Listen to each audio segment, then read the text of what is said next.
Սիրելի հայրենակիցներ, բարի երեկո։ Ինչպես խոստացել եմ, ցանկանում եմ բաց զրույց ունենալ ձեզ հետ Արցախում առկա հիմնախնդիրների, կառավարման համակարգի անելիքների, նաև իմ աշխատանքի մասով, որովհետև տեղյակ եք, որ աշխատանքի փոփոխություն է տեղի ունեցել, դեկտեմբերի 24-ից ի վեր արդեն Արցախի Հանրապետության նախագահի աշխատակազմի ղեկավարն եմ, դա նշանակում է, որ գործառույթներ են փոխվել,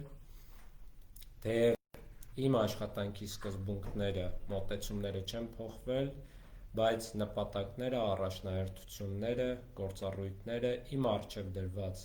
խնդիրները ձեր կողմից, նախագահի կողմից բնականաբար փոխվել են։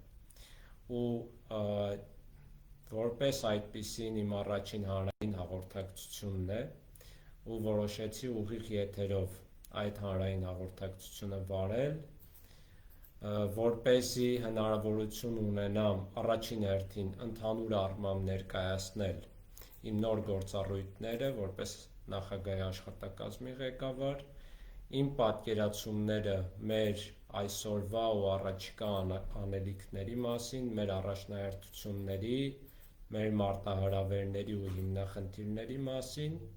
և նաև պատասխանել ձեր հարցերին։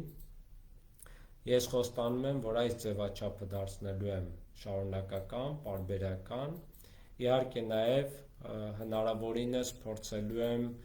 այլ արդյունավետ հանրային հաղորդակցության ձևաչափեր ընտրել հասարակության հետ, քանի որ իմ այս խոսքի ելույթի հիմնական սկզբունքներից, մեխերից մեկը հենց արդյունավետ հանրային հաղորդակցությունն է հասարակության հետ, երկկողմանի։ Ասեմ, որ իրոք բաց եմ խոսելու, ինձ ճանաչողները լավ գիտեն, որ ես անկեղծ եմ իմ հարաբերություններում, իմ շփումներում, ես սկզբունքային եմ և ինչ հնարավոր է բաց ներկայացնում եմ։ Ինչ հնարավոր չէ օբյեկտիվ պատճառներով, ասում եմ, որ չեմ կարող այդ հարցին պատասխանել կամ մասնակի եմ պատասխանում, բայց այն, որ ինձ համար սկզբունք է որևէ կերպ չստել, որևէ կերպ չկեղծել և իմ հույզերը, իմ մոտեցումները չկեղծել և նաև իրականությունը չկեղծել, սա իրոք ինձ համար իմ գործունեության մեջ գլխավոր սկզբունքներից մեկն է։ Հիմա կուզեի կարճ անդրադառնալ, ներկայացնել նախագահի աշխատակազմի ու աշխատակազմի ղեկավարի գործառույթները, որպեսզի մարդիկ պատկերացնեն, թե ինչ լիազորությունների շրջանակներ ունեմ և ներկայացնեմ, թե առ այսօր ընդհանուր առմամբ ինչ եմ հասցրել անել, առաջիկայում ինչ նախագծեր, պլաններ ունեմ որպես աշխատակազմի ղեկավար, իհարկե նախագահի գլխավորությամբ և դրանից հետո կներկայացնեմ հիմնախնդիրները, առաջնահերթությունները այսօրվա Արցախի ու արդեն հարց ու պատասխան։ Նախ ասեմ, որ նախագահի աշխատակազմի գլխավոր գործառույթը սահմանադրությամբ և օրենսդրությամբ հանրապետության նախագահին վերապահված լիազորությունների լիարժեք և արդյունավետ ապահովումն է։ Սա ընդհանուր ձևակերպումն է, նախագահի աշխատակազմում ուղիղ ընդգրկված են տարբեր ստորաբաժանումներ, որոնք այս կամ այն չափով, այսպես թե այնպես առնչվում են նախագահի մեկ կամ մի քանի լիազորություններին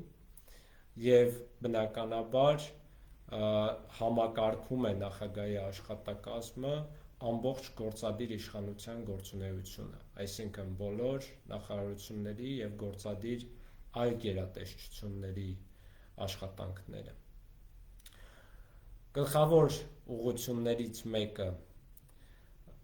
ընդհանուր վարչահարությունն է, պետական մարմինների միջև վարչահարությունը և քաղաքացի պետական մարմիններ ու հատկապես նախագահի ու նախագահի աշխատակազմի հետ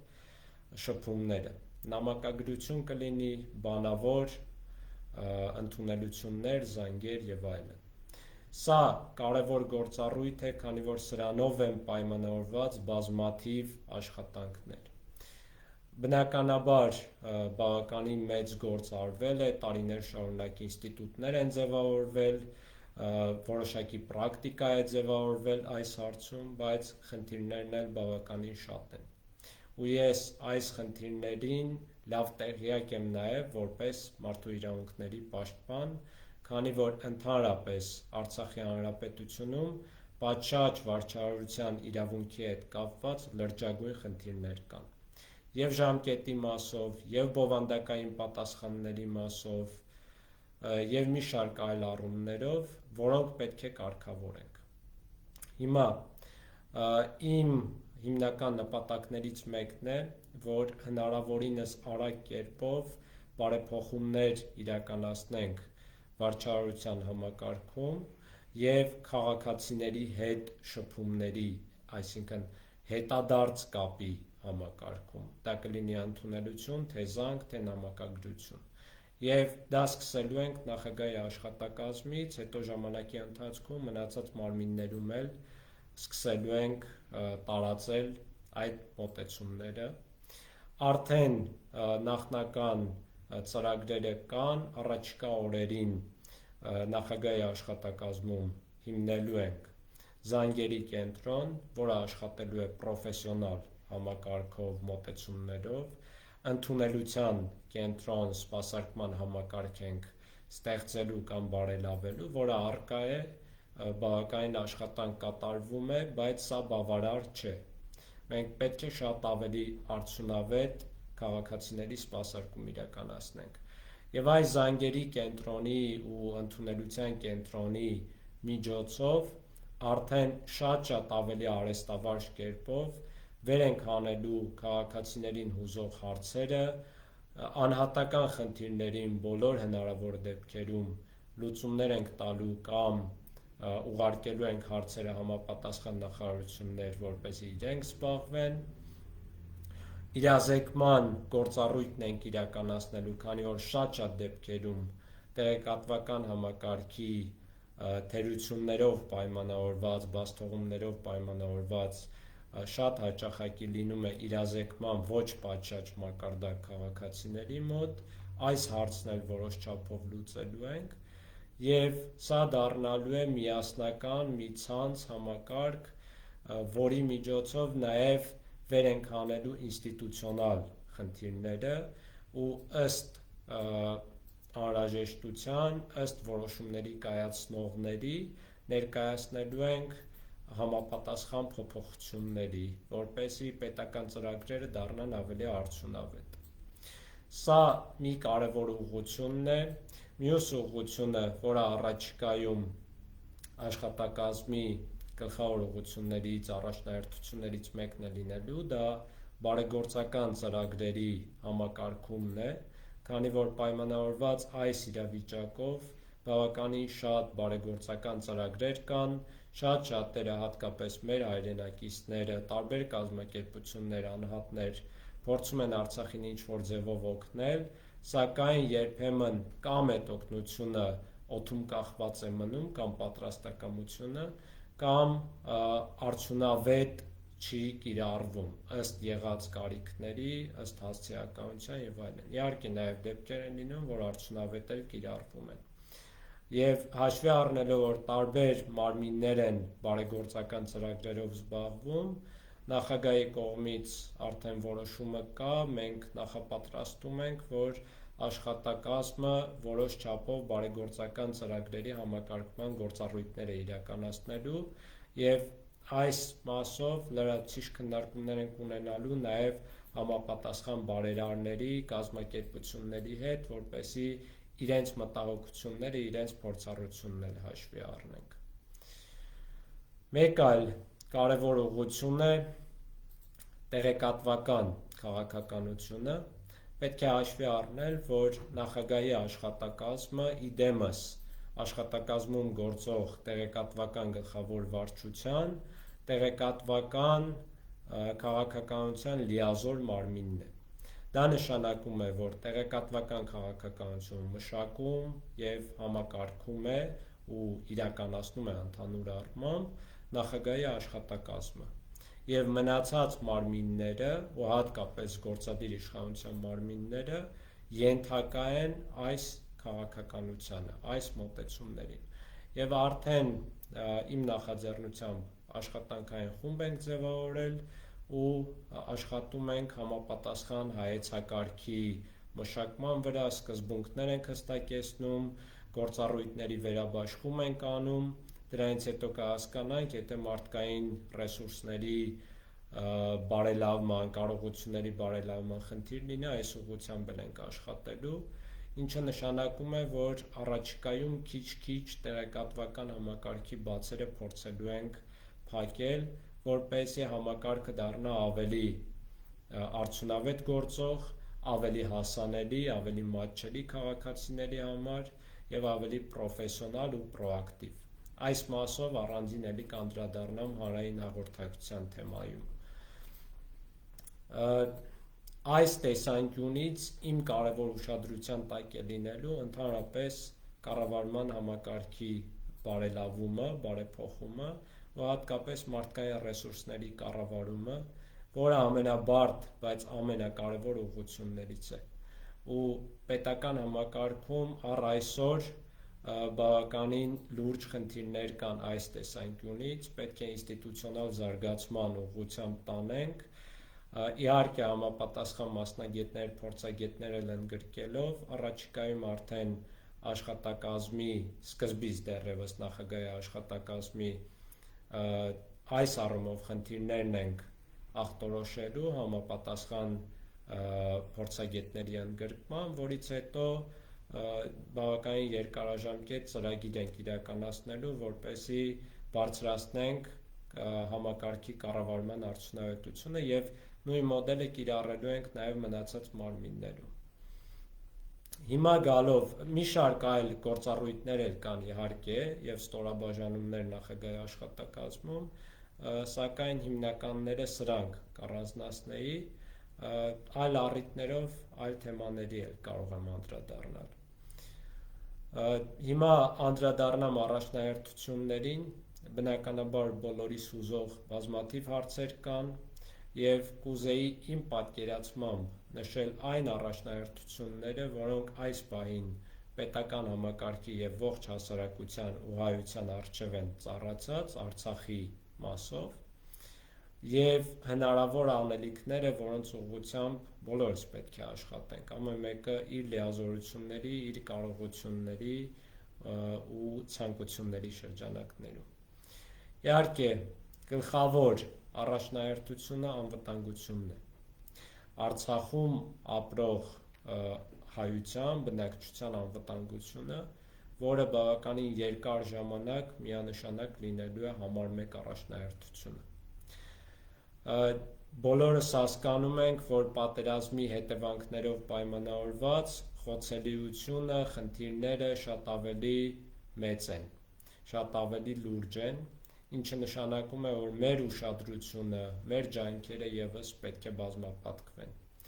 Իհարկե, մեր հնարավորությունները ավելի սահմանափակ են հիմա, քան պատերազմից առաջ, բայց դա չի նշանակում, որ չպետք է աշխատենք, չպետք է ապրենք, չպետք է արարենք մեր հայրենի հողում։ Անձամբ ես իմ անձնական որոշումը, անհատական որոշումը կայացրել եմ, ես շատ երկար ժամանակ ապրելու, արարելու, գործելու եմ Արցախում եւ իմ ներդրումն եմ բերելու Արցախի անվտանգության ապահովմանը, Արցախի զարգացմանը, կառավարման համակարգի բարեփոխմանը, արդյունավետության բարձրացմանը։ Իմ ծառայություններն եմ մատուցելու։ Անվտանգության մասով ես չէի ուզի շատ խորանալ ու կոնկրետացնել խնդիրները, բոլորս հասկանում ենք, որ հաճախակի օբյեկտիվ խնդիրներ էլ կան, երբեմն անորոշություններ են լինում նաև պետական համակարգի կառավարման համակարգի խնդիրներով պայմանավորված կամ տեղեկատվական համակարգի խնդիրներով պայմանավորված եւ այստեղ շատ կարեւոր է, որ պետական լիազոր մարմինները անեն առավելագույնը, որպեսզի սուբյեկտիվ խնդիրներ չլինեն։ Այսինքն Մենք մեր մասով պետք է առավելագույնը անենք, որպեսզի անվտանգության համակարգը գնալով ավելի ու ավելի արդյունավետ աշխատի, ավելի ու ավելի բարձր մակարդակի լինի, բայց բոլորս պետք է հասկանանք, որ դրա համար ժամանակ է պետք, քանի որ նոր առաջնագիծ է, բավականին մեծ տոկոսով նոր առաջնագիծ է, առաջնագիծը մոտավոր 2.5 անգամ արդեն մեծացել է և բնակելի տարածքներին, համայնքներին շատ տեղերում շատ մոտիկ է։ Դրանով պայմանավորված իհարկե խնդիրներ են առաջանում։ Բայց մյուս կողմից ժամանակի ընթացքում համոզված եմ մեր Պաշտպանության բանակի կողմից, համապատասխան այլ մարմինների կողմից անվտանգության համակարգը ավելի կամրանա, ռիսկերը կնվազեն և պետական կառավարման համակարգն էլ պետք է փորձի գոնե հոգեբանական տեղեկատվական մասով բաց աշխատել, ռիսկերը ներկայացնել, խնդիրները ներկայացնել ու փորձել հնարավորինս իրավիճակը կառավարել, քանի որ հասկանում ենք, որ Ադրբեջանը շատ հաճախակի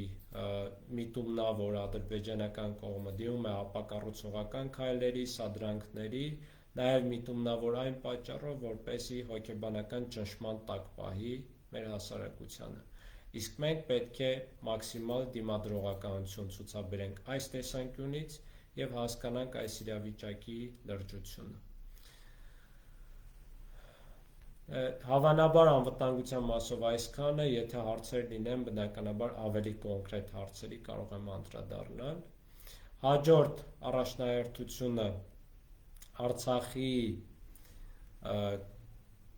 միջազգային սուբյեկտայնության բարձրացումն է, այսպես ասեմ,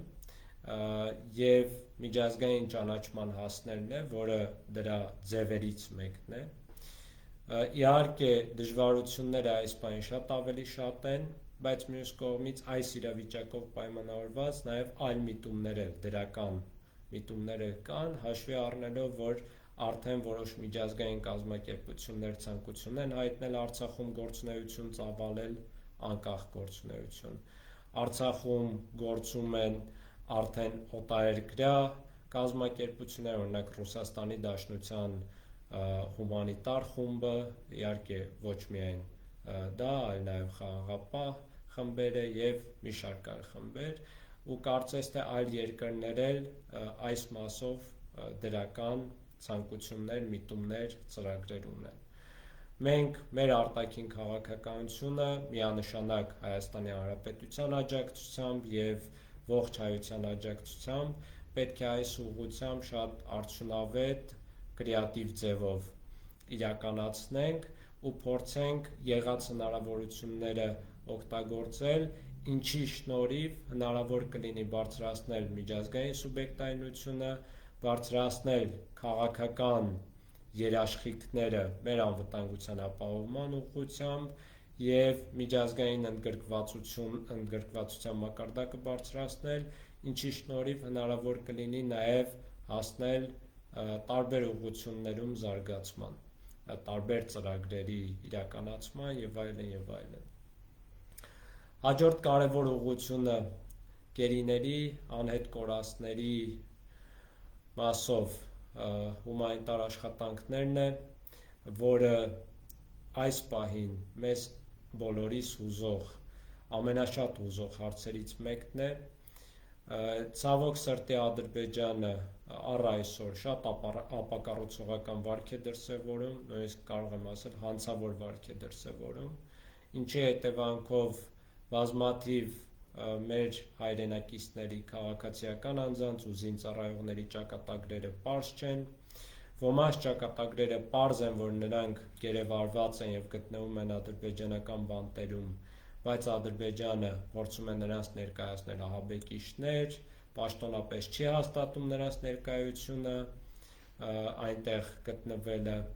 ի հեճուկս միջազգային իրավունքի հանրահայտ սկզբունքների։ Եվ այս մասով բնականաբար պետությունը մեծ անելիք ունի, բնականաբար պետությունը բոլոր հնարավոր լծակները պետք է կիրառի, ես էլ տեղյակ եք, որ մարդու իրավունքների պաշտպանի կարգավիճակում հնարավորինս ընդգրկված եմ եղել այս աշխատանքներում, որոշ բաներ հրապարակային ներկայացրել եմ, որոշ բաներ ներկայացնելու չէ,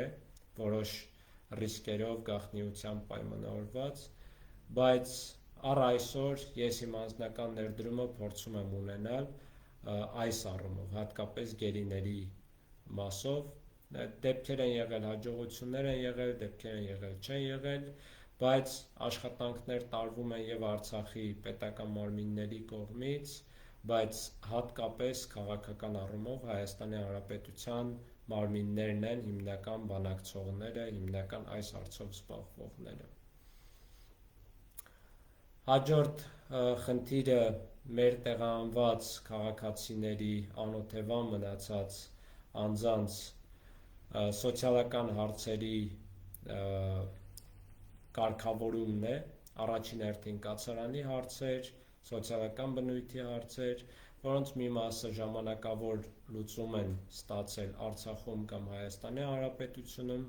բայց բավականին խնդիրներ դեռևս առկա են, արդեն քիչ-քիչ որոշակի ծրագրեր իրենց արդյունավետությունը ապահովում են, բայց ես կարող եմ միանշանակ ասել, որ դեռևս ծրագրերի արդյունավետության խնդիր կա և ծրագրերի հասցեականության խնդիր կա ու կարիքների գնահատման խնդիր կա։ Իհարկե հիմա ավելի լավ է վիճակը, քան 1 ամիս, 2 ամիս առաջ, արդեն պետական կառավարման լիազոր մարմինները ավելի արդյունավետ են աշխատում, բայց ես անձամբ որպես պետական պաշտոնյա, որպես քաղաքացի բավարարված չեմ։ Ես իմ ներդրումը փորձում եմ ունենալ, փորձում եմ օգնել լիազոր մարմիններին և առաջիկայում տարբեր ուղղություններով էլի հնարավորինս պրոակտիվ աշխատանքներ ենք տանելու, որպեսզի այդ թվում բարեգործական ծրագրերի մասով ավելի համակարգված ու արդյունավետ լինեն։ Հաջորդը, որի մասին գրեթե ոչ ոք չի խոսում, մեր հասարակության և տրավմաներ ունեցող քաղաքացիների հոգեբանական վերականգնումն է։ Կարծում եմ շատ-շատերն են առերեսվել այս խնդրին, շատերն են զգում իրենց շրջապատում, թե պատերազմը ինչ հետևանքներ է ունեցել, շատերը չեն նկատում, բայց իրականում այդ խնդիրները առկա են, ու հատկապես առկա են խոցելի խմբերի մոտ, երեխաների մոտ, կանանց մոտ և վիրավոր զինծառայողների մոտ ու զոհվածների հարազատների մոտ։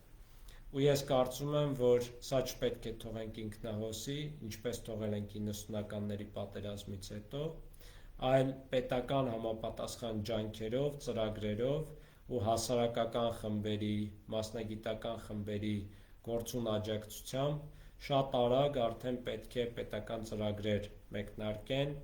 հասարակության հոգեբանական վերականգնման ուղղությամբ։ Այլապես որոշ ժամանակ հետո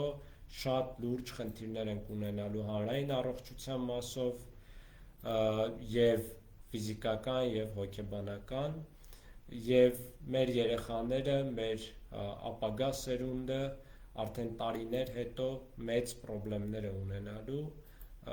ինչը անդրադառնալու է արդեն երկարաժամկետ հասարակության զարգացման վրա։ Դրա համար ես կարծում եմ, որ պրոֆեսիոնալ մոտեցում է պետք, ինստիտուցիոնալ մոտեցում է պետք, որտեղ առաջին ջութակի դերը պետք է կատարի պետությունը և լիազոր մարմինները։ Ու այս մասով էլ ես անձամբ փորձում եմ աջակցել լիազոր մարմիններին ու համապատասխան քննարկումներ ենք սկսել արդեն։ Մի քանի ներքին առաջնահերթություններ ես կուզեի առանձնացնել, մասնավորապես արդարության ու սոցիալական արդարության ապահովումը։ Բոլորս հասկանում ենք, որ պատերազմով պայմանավորված խնդիրները սրվել են, նոր խնդիրներ են առաջացել, կառավարման համակարգի խնդիրները ավելի ցցուն են դարձել, ինչը նշանակում է, որ նաև անարդարության զգացողությունը քաղաքացիների մոտ, հասարակության մոտ ավելի սրվել է։ Ու բնականաբար դա ունի իր օբյեկտիվ հիմքերը, երբեմն ունի նաև սուբյեկտիվ հիմքերը։ ու այս մասով պետական մարմինները, պետական պաշտոնյաները պետք է առավելագույնս անեն, որ պետական ծրագրերը, պետական քաղաքականությունը, շփումները քաղաքացիների հետ պետք է լինեն հնարավորինս արդար սկզբունքների հիման վրա, պետք է լինեն հնարավորինս թափանցիկ, ազնիվ, անկեղծ, որպեսզի քաղաքացիները հասկանան, որ եղած հնարավորությունների, եղած ռեսուրսների սահմաններում են աշխատանքները տարվում։ Իսկ երբ որևէ անարդար որոշում կամ անարդար ծրագիր է կայացվում, իրականացվում, բնականաբար քաղաքացիների մոտ անարդարության զգացողությունը խորանում է, անվստահությունը պետական մարմինների հանդեպ խորանում է։ Իսկ անվստահությունը արդեն մեր ձախողումների գլխավոր պատճառներից ու այսպես ասեմ հիմքերից մեկն է։ Դրա համար մենք բոլորս իրար հանդեպ պետական մարմիններ, հասարակություն, հասարակության մեջ պետք է ունենանք փոխվստահության բարձր մակարդակ, պետք է ունենանք ուղիղ հարաբերություններ, փոխօգնության բարձր մակարդակ եւ թույլ չտանք անարդար քայլեր ոչ միայն պետական մարմինների ու պաշտոնյաների կողմից, այլ նաեւ մեր կողքինների, մեր հարևանների, մեր ընկերների կողմից։ Եվ ձեռք ձեռքի փորձենք վերականգնել մեր պետությունը, մեր հայրենիքը ու առաջ գնալ, կերտել մեր լուսավոր ապագան, ինչի համար պայքարում ենք։ Սա կարևոր սկզբունք է իմ կարծիքով։ Հաջորդ առաջնահերթությունը կարգ ու կանոնի ապահովումն է ու այստեղ բնականաբար խնդիրները կրկին ավելի են սրվել, որովհետև նաև հասարակության տրամադրություններով է դա պայմանավորված, պատերազմի հետևանքներով է պայմանավորված, մարդիկ շատ ավելի ագրեսիվ են, շատ ավելի խնդիրներ ունեն ու այստեղ էլ սա ուղիղ կերպով կապակցվում է, փոխկապակցված է հոգեբանական խնդիրների ու տրավմաների հետ։ Այստեղ պետական մարմինների ու հատկապես ոստիկանության պրոֆեսիոնալ աշխատանքը ամենակարևոր գործոնն է ու եթե խնդիրներ եղել են ու եղել են բնականաբար պատերազմից առաջ, հիմա պետք է շատ արագ այդ խնդիրներն էլ լուծենք, պետք է օրենքով շարժվենք եւ ոստիկանությունը պրոֆեսիոնալ կերպով արձագանքի բոլոր խնդիրներին, կանխարգելիչ աշխատանքները տանի, իհարկե սա միայն ոստիկանության գործառույթը չէ, բոլոր մարմիններն էլ իրենց մասով անելիք ունեն, բայց ոստիկանությունը իհարկե առաջին դերակատարն է այս մասով ու մեզնից յուրաքանչյուրից կախված է մեր կարգ ու կանոնը։ Մենք կրկին պետք է ինքներս պատասխանատու լինենք, պարտաճանաչ լինենք եւ պահանջենք մեր հարևաններից, մեր ընկերներից, մեր հարազատներից, որ իրենք էլ այդպիսին լինեն։ Ու բոլորս էլ տեսնում ենք, որ հանցավորության մակարդակը աճել է, խնդիրները շատացել են, այս մասով ես որքան կարողանամ իմ լիազորությունների շրջանակներում նաև փորձելու եմ օգնել, որպեսզի խնդիրները լուծվեն։ Եվ հաջորդ առաջնահերթությունը կհամարեի տնտեսական զարգացումը կամ սոցիալ-տնտեսական զարգացումը, ճգնաժամի որոշակի հաղթահարումից հետո, կարճաժամկետ հաղթահարումից հետո, մենք պետք է արագ տեղափոխվենք տնտեսական զարգացման ճանապարհ։ Ու ես կարծում եմ, որ մեր սոցիալ-տնտեսական ծրագրերը, այդ թվում սոցիալական աջակցության ծրագրերը պետք է քիչ-քիչ, նույնիսկ ասեի ավելի արագ, լինեն ավելի մոտիվացնող սկզբունքների հիման վրա։ Ոչ թե մեր հասարակությանը ապամոտիվացնող, ոչ թե ոչ բարենպաստ միջավայր ստեղծող։ Ու շատերս ենք հասկանում, դրա մասին էլ խոսում ենք հաճախակի, որ 90-ականներից ի վեր բավականին շատ փոփոխության է ենթարկվել մեր մտածողությունը, հոգեկերտվածքը։ Ու դա պայմանավորված է եղել ձևավորված ինստիտուտներով, ձևավորված պրակտիկայով, այդ թվում սոցիալական աջակցության ու բարեգործության մասով։ Իսկ պետական ծրագրերը համապատասխան մեխանիզմներն են նաև, որ ինստիտուցիոնալ հիմք ձևավորեն մեր հասարակության մոտիվացիաների խթանման, մեր վարքի կառավարման,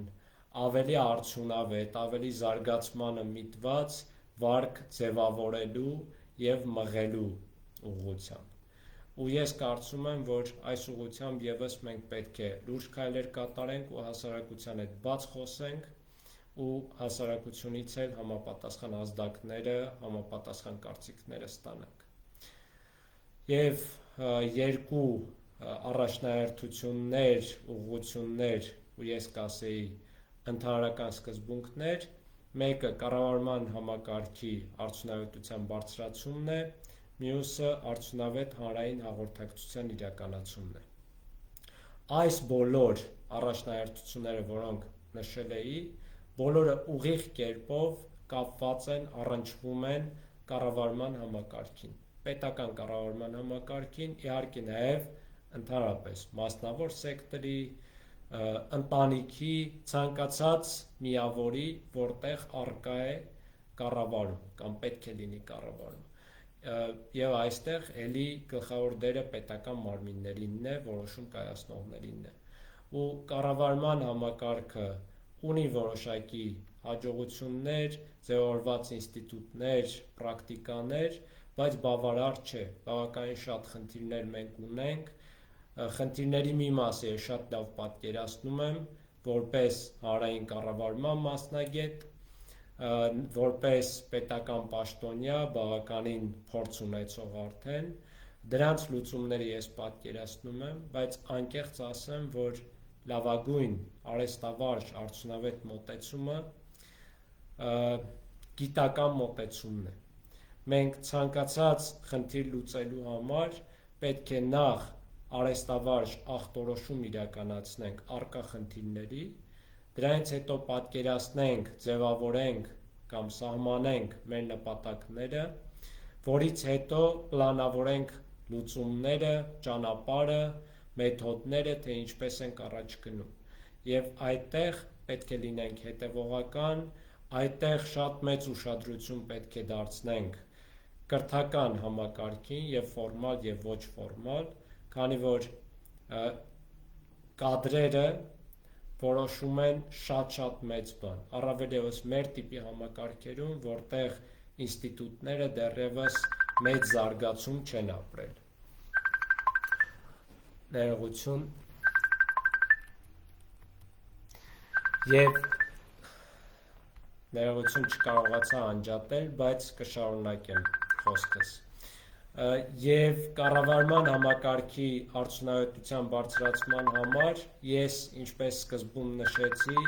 իմ քայլերը կատարելու եմ, իմ օրինակը ծառայելու եմ ու փորձելու եմ հնարավորինս օգնել մնացած մարմիններին էլ, որ արագ կառավարման բարեփոխումների ուղղությամբ գնանք, իհարկե այստեղ կրկին նախագահի գլխավորությամբ, նախագահի քաղաքական կամքով, ես այս պարագայում լինելու եմ որոշում կայացնող, բայց միաժամանակ նաև կատարող։ Ու այս հարցերը նաև նախագահի հետ քննարկում էլ ունեցել ենք, որոշ ժամանակ հետո ավելի մեծ թափով ենք այս ուղղությամբ աշխատանքներ տանելու։ Այստեղ մեծ խնդիրներ կան կադրերի պատրաստման, վերապատրաստման մասով, մեծ խնդիրներ կան կադրերի ընտրության մասով, համապատասխան միջավայր ձևավորելու մասով, որ տվյալ կադրերի պոտենցիալը առավելագույնս օգտագործվի եւ այլն եւ այլն։ Ու սա վերաբերում է բոլորիս։ Ամենաբարձր մակարդակի ղեկավարից մինչև ամենացածր օղակի աշխատող բոլորը իրենց կարողությունները զարգացնելու խնդիր, շարունակաբար զարգացնելու խնդիր ունենք, ես նույնպես։ Եվ մյուս սկզբունքը ու առաջնահերթությունը, ինչպես նշեցի, արդյունավետ հանրային հաղորդակցության վարումն է։ Ու անկեղծ ասեմ, որ բոլոր պետական ծրագրերում, բոլոր պետական աշխատանքներում մենք պետք է վարենք շատ արդյունավետ հանրային հաղորդակցություն։ Եվ դա պետք է լինի երկկողմանի, ոչ թե պետական մարմինը ուղղակի հաղորդագրություն է տալիս ինչ որ կատարած աշխատանքների մասին, ինչ որ հանդիպումների խորհրդակցությունների մասին կամ, չգիտեմ, պլանավորվող աշխատանքների մասին, այլ հանրային հաղորդակցություն ենթադրում է, որ որոշումների կայացման գործընթացը պետք է լինի ներառական։ Հասարակությունը պետք է մասնակցի որոշումների կայացմանը, որոշումների իրականացմանը, հասարակությունը պետք է տեր զգա պետության հանդեպ, հանրային միջոցների հանդեպ, պետք է պահանջի հաշվետվություն, պատասխանատվություն պետական մարմիններից, պաշտոնյաներից և այս ներառական գործընթացում հստակ պրոֆեսիոնալ մեթոդներ կան, օրինակ հանրային քննարկումների մեխանիզմը, սոցիոլոգիական տարբեր մեթոդներ, դա կլինի ֆոկուս խմբային քննարկումներ, որակական, քանակական հարցումներ, հետազոտություններ, դա կլինի պայմանական զանգերի կենտրոն, որը ևս բավականին պրոֆեսիոնալ հետադարձ կապի մեթոդ է, չգիտեմ, կլինի ուղղակի տետատետ հանդիպում պաշտոնյաների ու հասարակության տարբեր խմբերի միջև կամ Facebook-յան ուղիղ եթեր եւ այլն եւ այլն։ Այս մասով, ինչպես նշեցի, տեղեկատվական քաղաքականությունը դրված է նախագահի աշխատակազմի վրա որպես լիազոր մարմին ու ես վճռական եմ, հետևողական եմ լինելու, որ գնալով մենք մեր պետական մարմինները շատ ավելի արդյունավետ աշխատեն հասարակության հետ, շատ ավելի օպերատիվ լինեն, շատ ավելի թափանցիկ լինեն, շատ ավելի բաց ու անկեղծ ու ազնիվ լինեն։ Այդ դեպքում ես համոզված եմ, որ բավականին շատ անորոշություններ ու ռիսկեր կնվազեն, կառավարելի կլինեն ու մենք համատեղ կկարողանանք քննարկել մեր խնդիրները ու գտնել լավագույն լուծումները ու համատեղ աշխատել այդ ուղղությամբ։ Սա ինձ համար ոսկե կանոններից մեկն է։ Ու կրկին ասեմ, որ սա չպետք է լինի միակողմանի հարաբերություն, պետք է լինի երկկողմանի, հասարակություն, պետություն, պետական մարմիններ։ Այսքանը մի քիչ երևի երկար ստացվեց նախաբանը, բայց հիմա պատրաստ եմ հարցերին պատասխանել, քանի որ տեխնիկական պատճառներից ելնելով ու իմ մատչելիության դժվարություններից ելնելով ես ինքս չեմ կարող կարդալ հարցերը, դրա համար ավելի հարմար է, որ արդեն գործընկերս կարդա, ես կպատասխանեմ հարցերին։ Խնդրեմ։ Առաջին հարցը Նազելի Հակոբյանն է առաջադրում, շնորհակալություն հայտնում ձեզ կատարած աշխատանքի և գլխավորած թիմի համար, և առաջին հարցը հետևյալն է, պատերազմից հետո շատերը վախենում են վերադառնալ Արցախ և իրենց ապագան չեն պատկերացնում Արցախում, ինչպես է Արցախի կառավարությունը խրախուսելու մարդկանց երկրում ապրել։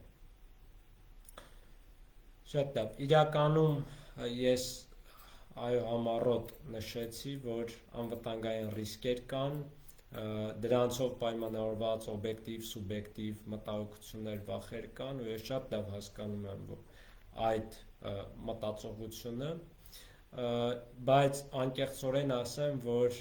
այդ վախերի մի մասը օբյեկտիվ պատճառներ ունեն միանշանակ, բայց մի մասը նաև սուբյեկտիվ պատճառներ ունեն ու նաև պետական մարմինների սխալների, բացթողումների պատճառով, ոչ պատշաճ հանրային հաղորդակցության պատճառով։ Բայց ասեմ, որ ռիսկերը որոշ չափով իհարկե սկզբից ավելի մեծ էին, պատերազմից հետո ասենք նոյեմբերի կեսերին, բայց հիմա բավականին նվազել են, պայմանավորված և անվտանգության համակարգի զարգացման, բարելավման, պաշտպանության համակարգի և նաև պետական մարմինների աշխատանքի վերականգնման, գոնե որոշ չափով, ռիսկերի մի մասը կառավարելի են, իհարկե նաև խոշոր առումով երաշխիքները անվտանգային տրված են Ռուսաստանի Դաշնության խաղաղապահների կողմից, բայց մյուս կողմից հիմնական խնդիրը առաջանում է մեր բնակավայրերին հարակից հատվածներում եւ նաեւ ճանապարհների հարակից հատվածներում գտնվող ադրբեջանական զինված ուժերի ներկայացուցիչների պատճառով ու մենք էլ տեղյակ ենք բոլորս, որ որոշ դրվագներ են եղել, որոնք լրացուցիչ վախեր են առաջացրել, բայց կարծես թե մի մասը գոնե հետագայում կանխվել են, այսինքն ռիսկերը նվազել են։ Իմ պատկերացմամբ առաջիկայում միջնաժամկետ հատվածում այս ռիսկերը ավելի կնվազեն, որովհետև պաշտպանության անվտանգության համակարգը ավելի կբարելավվի, իր կատարողականը, ամրությունները եւ այլն, բայց որոշ չափով մենք ինքներս էլ պետք է անձնական որոշում կայացնենք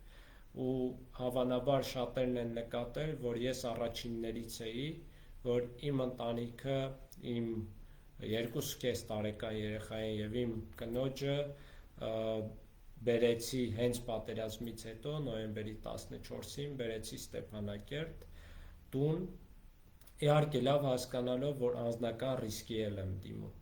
բայց ես պարտավոր եմ դա անել եւ որպես քաղաքացի եւ որպես պաշտոնյա, որպեսզի ես էլ օրինակ ծառայեմ։ Ու անկեղծ խոսենք, Արցախի ապագան պայմանավորված է մեր այստեղ լինելով, մեր ժողովրդագրությամբ։ Եթե բոլորս որոշենք, որ վտանգներ կան ու մենք այստեղ չենք ուզում ապրել, մենք կկորցնենք Արցախը։ Դրա համար ես շատ կուզեմ, որ մարդիկ իրենք էլ ռացիոնալ որոշում կայացնեն։ Իհարկե պետությունը գլխավոր պատասխանատուն է ու երաշխավորն է անվտանգության համար, բայց մարդիկ իրենք էլ հասկանան, որ անձնական որոշակի ես չեմ կարծում, թե բարձր, հիմնականում հոգեբանական անվտանգության ռիսկերի առջև են կանգնում։ Պայմանական այսօր Ստեփանակերտում օրինակ պայթյուն եղավ, մարդկանց հիմնական մասը մտածեց, որ ադրբեջանական կողմից է կամ ինչ-որ ռազմական գործողություններով է պայմանավորված, հետո պարզվեց, որ ականազերծման աշխատանքներով էր պայմանավորված։ Ու սա հոգեբանական անվտանգության լրջագույն բաղադրիչներից մեկն է, ու մարդիկ էլի կարող են ասել, որ տեսեք, այստեղ ռիսկեր կան։ Բայց սա ավելի շատ, ինչպես նշեցի, հոգեբանական ռիսկեր են։ Ու մենք պետք է այստեղ ապրելով հասկանանք, որ այդ ռիսկերի առաջ կանգնած ենք, բայց նաև պետք է հասկանանք, որ եթե իրոք մենք խոսում ենք հուզական առումով, խոսում ենք բարոյական առումով, մենք ինքներս էլ պարտավորություններ ունենք զոհված տղաների եւ 90-ականներին, եւ 16-ին, եւ 20 թվականի պատերազմներում մեր զոհվածների, չգիտեմ, մեր վիրավորների առջև։ Ու մեր պարտականությունների մի մասը նաեւ հայրենիքը պահելն է, հայրենիքը զարգացնելն է, նաեւ այստեղ ապրելով։ Ընդհանուր առմամբ այսքանը։ Պարոն Բեգլարյան, նոկտատերը երկրորդ հարցն է ուղղում ձեզ, նշում է Խորհրդային Միության, բերնավելի ճիշտ Խորհրդային Միության օրինակը, երբ ազգերը միասին համատեղ ավելի ճիշտ ապրում էին խաղաղ պայմաններում եւ հարցնում է արդյոք հնարավոր է ադրբեջանցիների հետ համատեղ բարիդրացիական հարաբերություններ ունենալ։ Անկեղծ ասեմ, իմ կարծիքն է, որ այս պայմաններում միանշանակ հնարավոր չէ, տեսանելի որևէ ապագայում հնարավոր չէ, որովհետև ադրբեջանական հասարակությունը տասնամյակներ շարունակ ներարկվել է հայատյացության տրամադրություններով, միտումնավոր կազմակերպված համակարգային կերպով, որի արտացոլանքներ նաև դրսևորումներ նաև պատերազմի ժամանակ տեղի ունեցած բազմաթիվ հանցագործություններ, բազմաթիվ տեղեկատվական դիվերսիաներ ու առ այսօր մենք տեսնում ենք, որ այս հայատյացության տրամադրությունները հաճախակի դրսևորվում են ադրբեջանական իշխանությունների ընդհուպ մինչև նախագահի մակարդակով եւ ամբողջ հասարակության մակարդակով։ Այն, որ իրենց հասարակությունը ինչպես է շատ դրական արձագանքում, ողջունում, հանցագործություններին, խոշտանգումներին եւ այլն, դաժանագույն պատկերներին, տեսանյութերին, դա արդեն ցուցիչ է, որ ադրբեջանական հասարակությունը պատրաստ չէ հայերի հետ բարիդրացիական հարաբերությունների, բայց բոլորս էլ հասկանում ենք, որ եթե նույն տարածաշրջանում ենք ապրում, ֆիզիկապես մի հարևանությամբ ենք ապրում, երկու պետություններին, ժողովուրդներին էլ բնականաբար ռացիոնալ առումով ձեռնտու է, որ նորմալ բարիդրացիական հարաբերություններ լինեն, սակայն ես անկեղծորեն կարծում եմ, որ ադրբեջանական հասարակությունը հատկապես պատրաստ չէ դրան եւ բավականին երկար ժամանակ պետք է անցնի, նույնիսկ եթե իրենք քաղաքական կամքը ունենան արդեն, բավականին երկար ժամանակ պետք է անցնի ու գործուն ջանքեր պետք է իրենք գործադրեն, որ հասարակության մեջից որոշ չափով կոնե դուրս գա այդ հայատյացության տրամադրությունները։ Միգուցե ոչ տեսանելի ապագայում հնարավոր կլինի որոշակի հարաբերություններ, շփումներ, փոխշփումներ ունենալ, բայց դա տեսանելի ապագայում ինձ համար բան չէ, սպասելի չէ։ Հաջորդ հարցը միավորենք Մարատ Օհանջանյանի եւ Անուշ Սարոյանի հարցերը, որովհետեւ նույն հարցերն են բարձրացրել։ Հարցնում են կարգավիճակի մասին Արցախի եւ անվտանգության հարցերը ձեզ ինչպես եք տեսնում եւ ինչպես պետք է կարգավորել։ Անվտանգության մասին նշեցի, բնականաբար այստեղ պաշտպանության բանակը իր գլխավոր գործառույթը ունի, ռուս խաղաղապահները իրենց գործառույթները ունեն ու խոշոր առումով իրենք հենց անվտանգության երաշխավորներն են, իսկ կարգավիճակի մասով մենք էլի նշեցի, որ պետք է մեր ջանքերը բազմապատկենք, որպեսզի Արցախի միջազգային սուբյեկտայնության մակարդակը բարձրանա, այդ թվում հասնենք միջազգային ճանաչման, այս պահին այդ տարբերակն եմ տեսնում,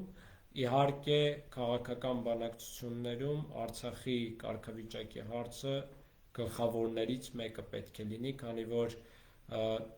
մեզ համար նախընտրելի կարգավիճակը լրացուցիչ անվտանգության երաշխիքներ է ստեղծելու եւ ավելի կայուն ապագա է ապահովելու։ Եվ այս կարգավիճակում, եթե արտաքին քաղաքական սկզբունքների մասին խոսենք, մեր ինքնորոշման իրավունքի իրացման փաստի ճանաչումը հիմնաքարային նշանակություն ունի։ Առավել ևս, որ բանակցություններում, երբ մադրիդյան սկզբունքները տարբեր փուլերով զարգացան, 3 հիմնական սկզբունք էր առանձնացվում՝ ժողովուրդների ինքնորոշման իրավունքը, պետությունների տարածքային ամբողջականության սկզբունքը եւ ուժի սպառնալիքի կիրառման անթույլատրելիության սկզբունքը։ Այս 3 սկզբունքներից երկրորդը եւ երրորդը արդեն ժամանակավրեպ են, որովհետեւ Ադրբեջանը միջազգային ընկալմամբ, միջազգային դիտանկյունից արդեն տարածքային ամբողջականության խնդիր չունի եւ ուժի եւ ուժի սպառնալիքի կիրառման խնդիրը չկա, որովհետեւ բացահայտորեն Ադրբեջանը արհամարհել է այս սկզբունքը, մնացել է մի սկզբունք, դա ժողովուրդների ինքնորոշման իրավունքի սկզբունքն է։ Հետևաբար սա էլ պետք է իրացվի ու Արցախի եւ Հայաստանի Հանրապետությունների պատգամարմինների կողմից այս հարցը անընդհատ պետք է բարձրացվի տարբեր հարթակներում ու մենք պետք է հասնենք նաեւ այս սկզբունքի վերջնական իրացմանը։ Անվտանգության հարցի վերաբերյալ քանի որ բավականին ընդարձակ պատասխան տվեցիք, Նուսեր Կարեն օկտատերի հարցը եւս անվտանգությանն էր վերաբերվում, բնականաբար այս հարցը կրկին չհնչեցնեմ, անդրադառնամ հաջորդ հարցին, որը միաժամանակ անդրադարձել է եւ օկտատեր Վանյա Բալայանը եւ Նվեր Գասպարյանը, խոսքը մասնավորապես վերաբերում է պատերազմի ժամանակ այն պետական պաշտոնյաներին, ովքեր որ ոչ միայն խուսափել են պատերազմի մասնակցելուց, այլև երկրում չեն գտնվել, այդպես ասած դեզերտերի կարգավիճակ են ունեցել եւ հարց է հնչում ինչ վերաբերմունք է դրսևորելու Արցախի իշխանությունները այդ պաշտոնյաների նկատմամբ եւ առհասարակ այդ քաղաքացիների նկատմամբ։ Նախ տեղյակ եք, որ նոյեմբերի սկզբին նախագահի որոշմամբ տարբեր պետական բարձրաստիճան պաշտոնյաներ ազատվել են աշխատանքից այդ պատճառով եւ նրանց անունները հրապարակվել է։ Կարծեմ մի շարք այլ պաշտոնանկություններ են եղել դրանից առաջ եւ դրանից հետո։ Մանրամասն այս պահին չեմ տիրապետում, բայց հետո նաեւ գիտեմ, որ ու նախագահի հետ էլ քննարկումներ ենք ունեցել, որ դասալիքները, պետական պաշտոնյաները եւ ոչ պաշտոնյաները, դասալիքները պետական բարձրաստիճան պաշտոն չպետք է զբաղեցնեն ապագայում։ Ու ես կարծում եմ, սա արդար մոտեցում է։ Ուղղակի այստեղ շատ կարևոր է, որ սկզբունքները հստակեցվեն եւ անարդար որոշումներ չկայացվեն, այսինքն չստացվի, որ ինչ որ մեկը իրականում դասալիք չի եղել, որևէ օբյեկտիվ, ռեալ իրոք օբյեկտիվ պատճառ է եղել, օրինակ մի քանի օրով լքելու հանրապետությունը եւ իր մասով չստացվի, որ անարդար որոշում է կայացվում։ Մասսայական պետական համակարգում եւ մասնավոր սեկտորում էլ աշխատանքից ազատելու դեպքեր են եղել, որոնց մի մասին ես տեղյակ եմ նաեւ մարդու իրավունքների պաշտպանի կարգավիճակում։ Իմ կարծիքով որոշ դեպքերում առնվազն արդարացի չի եղել այդ որոշումները, քանի որ մասսայական է եղել, երբեմն պատշաճ ընթացակարգերով չեն ստուգվել տեղեկությունները եւ անարդար որոշումներ են կայացվել։ Նաեւ ընթացակարգերը չեն պահվել, այսինքն բավականին շատ օրենսդրական խնդիրներ կան, իրավական խնդիրներ կան եւ տեղյակ եմ, որ արդեն ահագին դեպքերով դատական հայցեր են ներկայացվել տարբեր մարմինների դեմ։ Ու ես կարծում եմ, որ սա շատ լուրջ հասունացած խնդիր է ու պետք է լուրջ ուսումնասիրության ենթարկվի, որպեսզի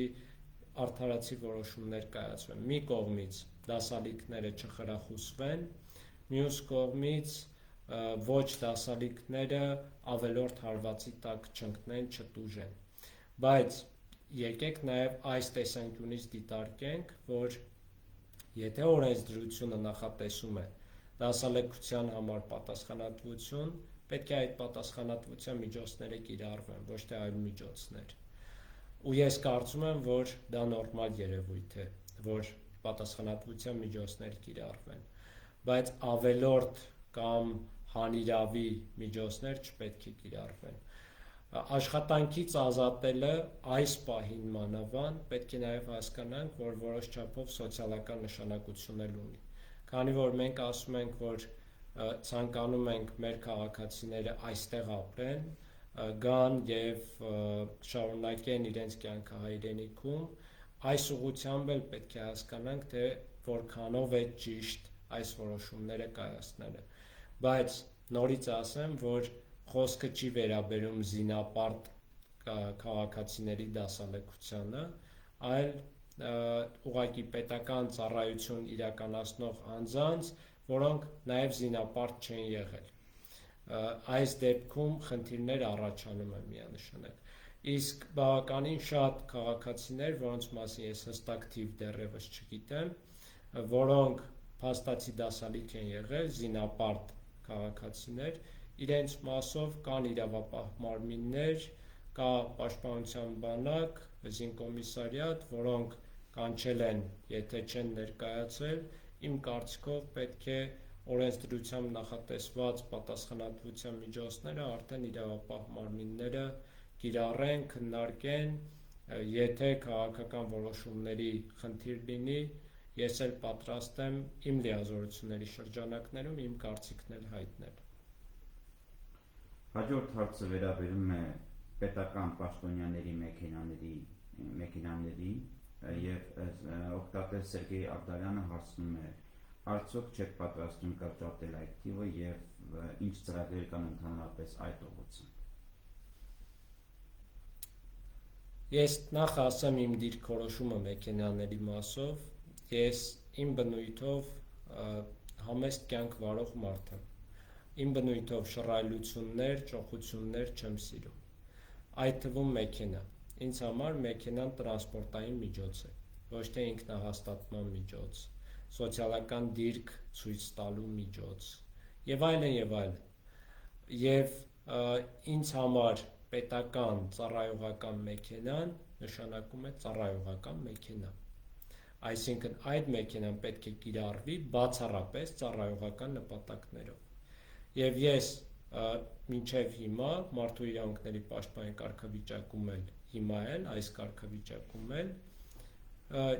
շատ հաճախակի ծառայողական մեքենան չեմ օգտագործել ծառայողական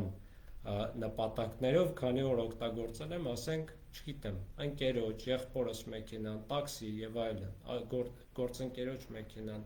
բայց ծառայողական մեքենան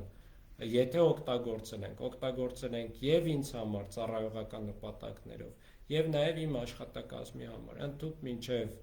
առաջին կարգի մասնագետը մարդու իրավունքների պաշտպանի աշխատակազմում օգտվել է այդ ծառայողական մեքենայից։ Ու իմ կարծիքով սա ճիշտ մոդելն է պետական համակարգում հանրային միջոցների հանդեպ ճիշտ վերաբերմունքն է։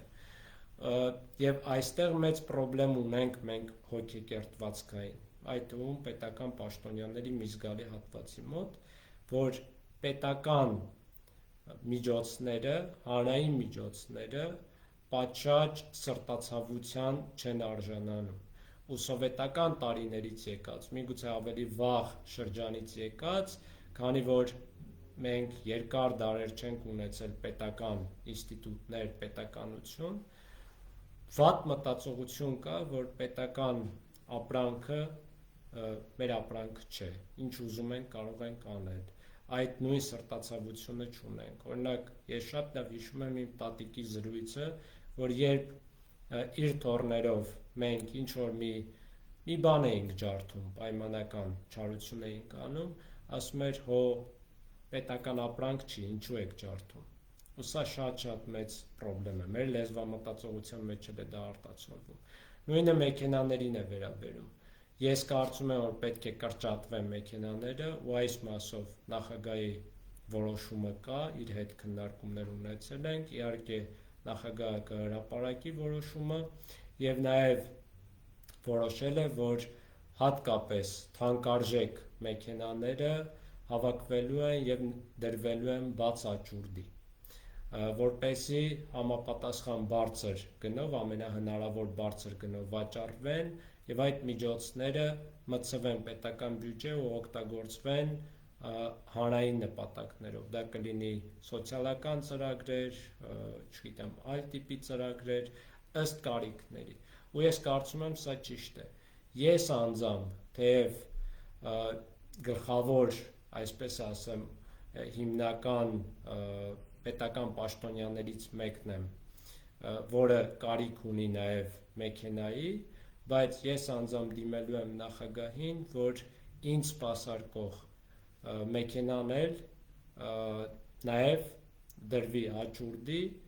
եւ աշխատակազմում կան այլ մեքենաներ, ես դրանցից էլ ըստ կարիքի կօգտվեմ, ու ոչ միայն ես, աշխատակազմի մնացած աշխատակիցները։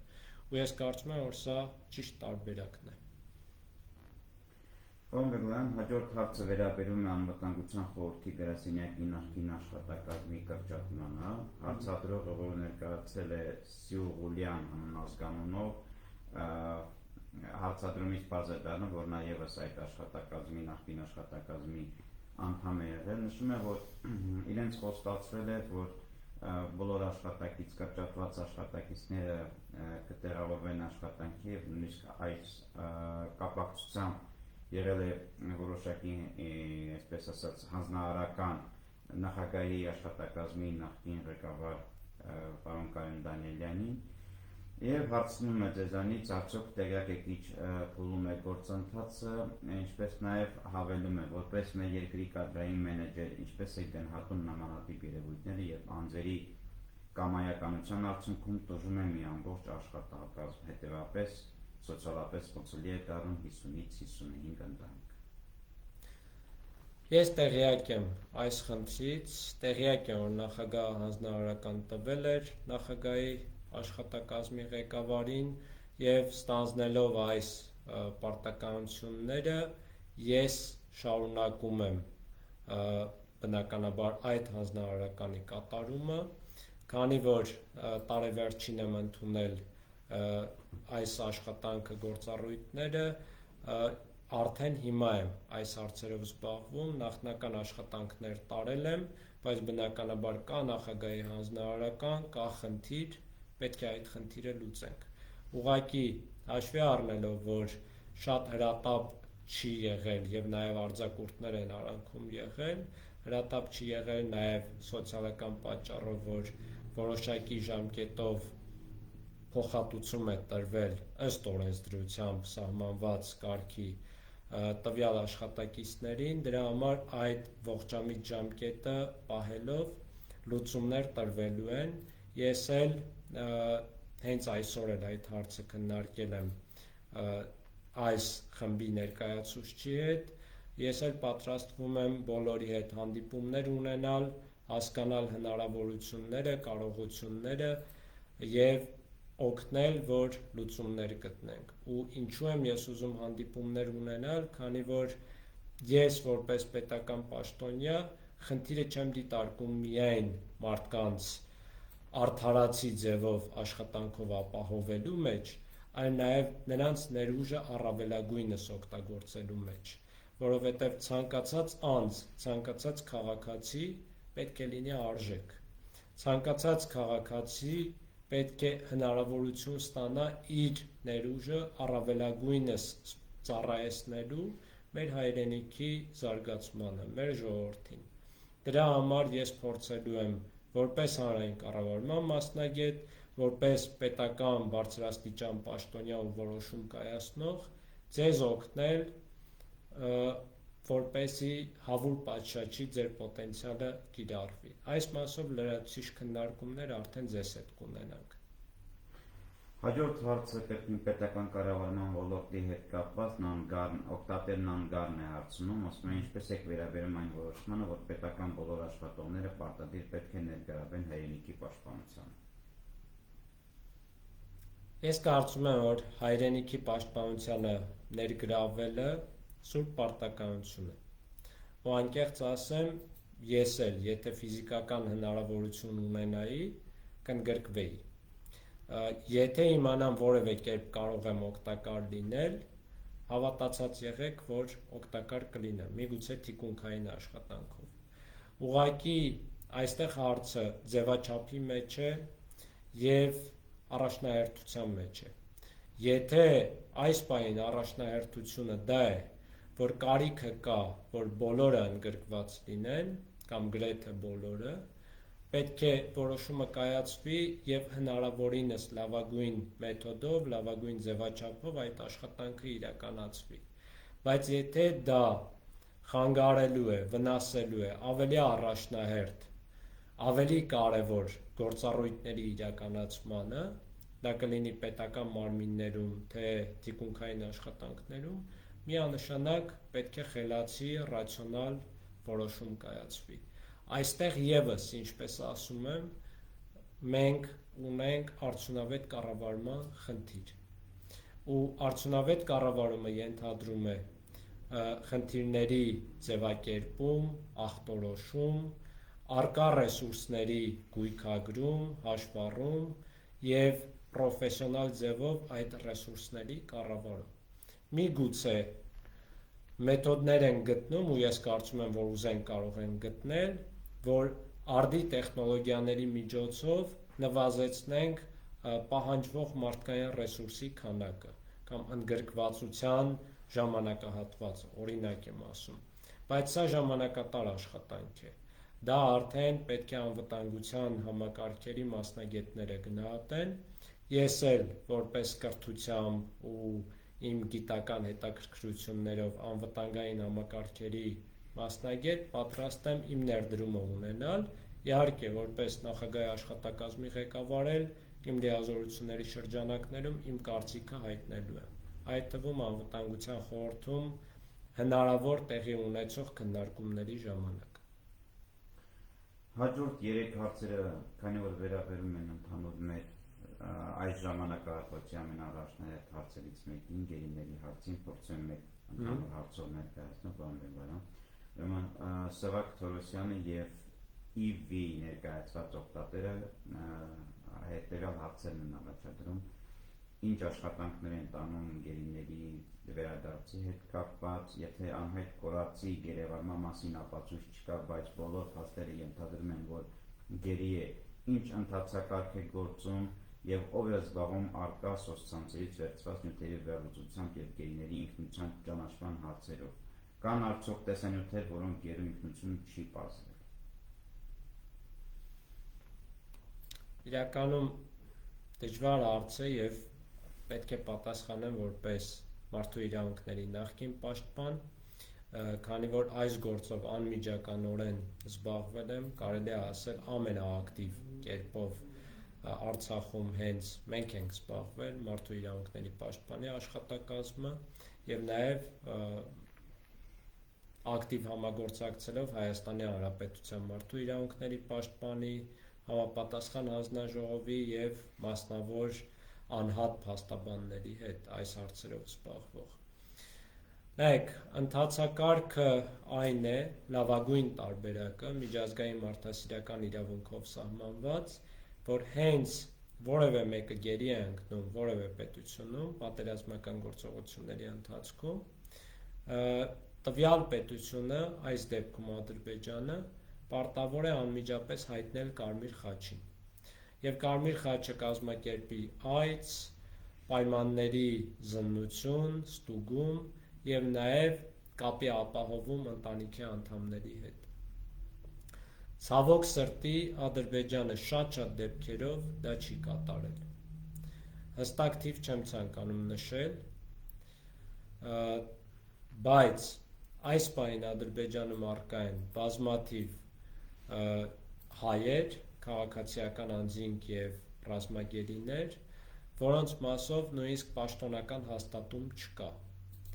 Ոչ մեկի մասով գրեթե պաշտոնական հաստատում չկա, եթե չեմ սխալվում այս պահին միգուցե սխալվեմ, այսինքն հիշողությունս դավաճանի, բայց կարծեմ երկու քաղաքացիական անձի մասով Գևորգ Սուջյանի եւ Դավիթ Դավթյանի, եթե ճիշտ եմ հիշում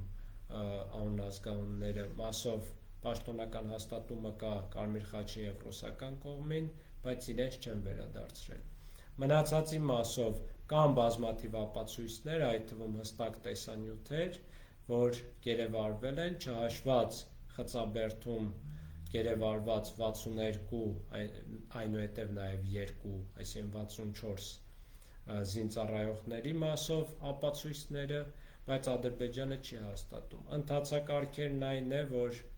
մի ընթացակարգը իրավականն է մարդու իրավունքների եվրոպական դատարանի միջոցով պահանջել տվյալներ, փաստաբանները տարբեր դեպքերով դիմել են, որոշ դեպքերով ինչ-որ պարզաբանումներ Եվրոպական դատարանին Ադրբեջանը տվել է, որոշ դեպքերով ուղղակի կոշտ հրաժարվել են, հերքել են, որ իրենց մոտ նմանատիպ քաղաքացի կա, հայ կա, նույնիսկ տեսանյութի առկայության պարագայում։ Մյուս ընթացակարգը քաղաքական ընթացակարգն է, հատկապես այս պահին ռուսական միջնորդության, որը բնականաբար որոշակի արդյունավետություն է ցուցաբերել ու մինչև հիմա վերադարձված հայերի մի զգալի մասը նաև այդ ջանքերի շնորհիվ է եղել, եւ մյուսը Կարմիր խաչի ընթացակարգն է, որը ավելի փակ է, բայց հստակ ընթացակարգեր կան ու հենված է միջազգային մարդասիրական իրավունքի սկզբունքների հիման վրա, բայց ինչպես նշեցի, այս բոլոր մասերով էլ Ադրբեջանը լկտի ձևով ուղղակի թաքցնում է տեղեկությունները եւ փորձում է քրեական գործեր հարուցել ու իրականությունը խեղաթյուրել։ Թե ինչ կարող ենք անել այս դեպքում, կարծում եմ հիմնական արդյունավետ մեխանիզմը քաղաքական մեխանիզմն է։ Ու քանի որ իրավական մեխանիզմները շատ երկարատև են լինում, կարող են տարիներ տևել, Ինչպես նաև Ադրբեջանը իրավական մեխանիզմներին չի էլ ենթարկվում, պրակտիկան է ցույց տալիս, ավելի շատ պետք է ռեալ, պրագմատիկ, քաղաքական գործիքակազմերով ճնշման տակ պահել Ադրբեջանին։ Հիմնական լուծումը սա է։ Հաջորդ հարցը, որը բարձրացրել է Գևորգ Դանիելյանը, ճիշտ է, մինչև այս չի ավարտել, բայց բազմակետերից բազ է դառնում հարցի ենթատեքստը, մասնավորապես հարցում է, եթե բնակիչը քաղաքացին սեփական տունը գրավ է դրել բանկում եւ ինչ-որ բիզնես է հիմնել, ինչ-որ բիզնես է դրել կամ ասենք այգի է ընկել, բայց այս պատերազմի հետևանքով մնացել է թշնամու վերահսկողության տակ, ինչ պետք է անի։ Այս մասով նախագահ Արայիկ Հարությունյանը դեկտեմբերի 16-ի իր ուղերձում էլ նշել է, որ վարկերը մարվելու են, այն վարկերը, որոնց գործողությունները, այսպես ասեմ, տեղի է ունեցել օկուպացված տարածքներում կամ, չգիտեմ, գրավի առարկան օկուպացված տարածքներում է, եւ տեղյակ է, որ այս մասով լրացուցիչ քննարկումներ կան Հայաստանի Հանրապետության կառավարության եւ բանկերի ներկայացուցիչների հետ, կարծում եմ շուտով համապատասխան որոշումները կկայացվեն եւ գործընթացները առաջ կգնան։ Հայաստան օգտատերը հարցնում է, ասում է, Արցախում սոցիալական աջակցություն տրամադրում է միայն Արցախի հաշվառում ունեցող քաղաքացիներին, սակայն կան մարդիկ, ովքեր Արցախի հաշվառում չունեն, սակայն ապրում են Արցախում, ցանկությունն է իրենց ապագան կապել Արցախի հետ կամ կորցնելով տուն տեղ չեն ապրում Արցախում, ինչքանով է արդար այս մոտեցումը։ Արդար չէ, եթե հարցին ուղիղ պատասխանեմ, ավելի երկար պատասխանելու դեպքում ասեմ, որ խնդիրը միանշանակ կա, խնդիրը պետք է լուծում ստանա եւ քննարկումներ ունեցել ենք նաեւ վերջերս էլ Հայաստանի Հանրապետության աշխատանքի եւ սոցիալական հարցերի նախարարը երբ այցելել է այստեղ այդ թեմայով քննարկում ունեցել ենք նախագահի մոտ խորհրդակցության ժամանակ, քանի որ այս փոխհատուցման ծրագրերը իրականացվում են Հայաստանի Հանրապետության կառավարության կողմից եւ լիազոր մարմինը աշխատանքի եւ սոցիալական հարցերի նախարարությունն է, համապատասխան մեխանիզմները իրենց առաջարկել ենք, թե ինչպես անենք, կարծես թե լուծումներ արդեն ստացել են, որ համապատասխան տեղեկանքներով համայնքապետերի կողմից տրված եւ շրջանային վարչակազմերի կողմից տրված հնարավոր կլինի փոխհատուցման հարցը լուծել։ Այսինքն լինելու են մարդիկ, որոնք հաշվառված են եղել այստեղ, նրանք բնականաբար ստանում են հաշվառման հիմքով, բայց այստեղ մարդիկ կան, որոնք հաշվառված են եղել, բայց երկար տարիներ այստեղ չեն ապրել, այս մասով էլ լրացուցիչ մեխանիզմներ օգտագործվելու են, բայց բավականին դժվար է ստուգել, եւ մյուս խումբը, որ հաշվառված չեն եղել, բայց երկար տարիներ փաստացի ապրել են, այս մարդիկ էլի իմ կարծիքով եւ մեր քննարկման արդյունքում պետք է փոխհատուցում ստանան։ Կարծես թե ինստիտուցիոնալ առումով խնդիրը լուծված պետք է լինի։ Դավիթ Բաբայան օգտատերը ինչ որտեղ կարելի է ասել հռետորական հարց է բարձրացնում, ասում է ով ենք մենք աշխարհի համար, փակագծում նշում է քաղաքացիություն։ Այսինքն որպես քաղաքացի։ Այո։ Աշխարհի համար քաղաքացիության տեսանկյունից